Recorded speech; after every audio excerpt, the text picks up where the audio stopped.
अच्छा, आप लोगों ने डज़ गॉट एक्सिस्ट वाली डिबेट तो लाज़मी देखी होगी, जिसमें एक स्कॉलर होते हैं, वो जावेद सर से क्वेश्चन करते हैं कि क्या आप इनफ़ाइनाइट रिग्रेस ऑफ कॉज़ेज़ को लॉजिकल फैलेसी मानते हैं या नहीं मानते? अब इनफ़ाइनाइट रिग्रेस ऑफ कॉज़ेज़ ये क्या चीज़ है? इसकी एग्ज़ाम्पल मैं आपको इस तरह से दूँगा कि जैसे मैं कहता हूँ कि मैं खाना खाता हूँ। मैं खाना क्यों खाता हूँ? क्योंकि मैं थक चुका हूँ, और मैं थक क्यों चुका हूँ? क्योंकि मैं खेल कर आया हूँ। मैं खेल कर क्यों आया हूँ? क्योंकि मुझे एंटरटेनमेंट चाहिए था। अब आप देखेंगे कि इसमें हर रीज़न किसी न किसी रीज़न पर डिपेंडेंट है। यानी कि हर कॉज़ को कोई न कोई कॉज़ चाहिए, कुछ न कुछ होने के लिए। ठीक है? यानी इस तरह से अगर हम पीछे जाते जाएँ तो हम इनफ़ाइनाइट लूप के अंदर फँस जाएँगे, लेकिन हम फर्स्ट कॉज़ तक पहुँच ही नहीं पाएँगे। जब हम फर्स्ट कॉज़ तक पहुँच ही नहीं पाएँगे, तो कोई काम शुरू ही नहीं होगा, और जब कोई काम शुरू ही नहीं होगा, तो कुछ हुआ ही नहीं होगा। ठीक है? तो अब लॉजिकल फैलेसी का क्या मतलब है? लॉजिकल फैलेसी का मतलब है कि ऐसी लॉजिक जो कि इलॉजिकल हो। यानी कि अगर मैं कहता हूँ कि मैं चॉकलेट खाता हूँ, लेकिन अगर मैं चॉकलेट खाने के बाद क्या करता हूँ, मैं उड़ने लग जाता हूँ, तो ये एक इलॉजिकल लॉजिक है।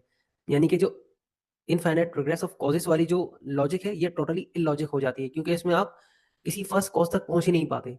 ठीक है? इसके अलावा वो 2 टर्म्स मज़ीद इंट्रोड्यूस करवाते हैं। एक है कंटिंजेंसी बीइंग और दूसरी है नेसेसिटी बीइंग। कंटिंजेंसी बीइंग क्या होती है? कंटिंजेंसी बीइंग होती है, या वो चीज़ होती है जो कि अपनी एक्जिस्टेंस के लिए किसी न किसी चीज़ के ऊपर डिपेंड करे। ठीक है? जैसे कि मैं हूँ, अब मैं क्यों हूँ? क्योंकि मेरे माँ-बाप थे, और मेरे माँ-बाप क्यों थे? क्योंकि उनके माँ-बाप थे। ठीक है? तो ये चीज़ कहलाती है कंटिंजेंसी बीइंग। इसके अल्टरनेटिव में आपके पास आती है नेसेसिटी बीइंग, जो कि क्या है, अपने होने के लिए किसी चीज़ पर डिपेंडेंट नहीं होती।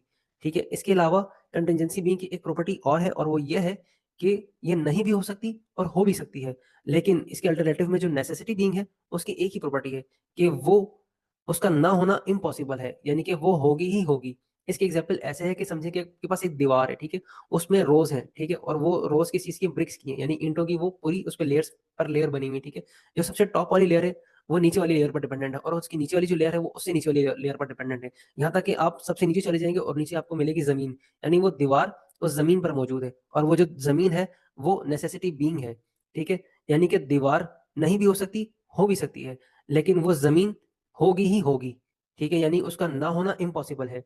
2 टर्म्स बिल्कुल क्लियर हो गई। इसके अलावा एक और टर्म थी, जो कि थी मेटाफिज़िकल नेचर, यानी ऐसी चीज़ जो कि मैटर, टाइम, स्पेस और एनर्जी से बाउंड ना हो, यानी उस पर डिपेंड ना करे। समझिए कि एक बॉडी है और वो फिज़िकल नेचर रखती है, ठीक है? अगर वो फिज़िकल नेचर रखती है, तो उसको स्पेस चाहिए होगा। अगर उसको स्पेस चाहिए, तो वो टाइम में मौजूद होगी। अगर वो टाइम में मौजूद है, तो वो चेंज होती रहेगी।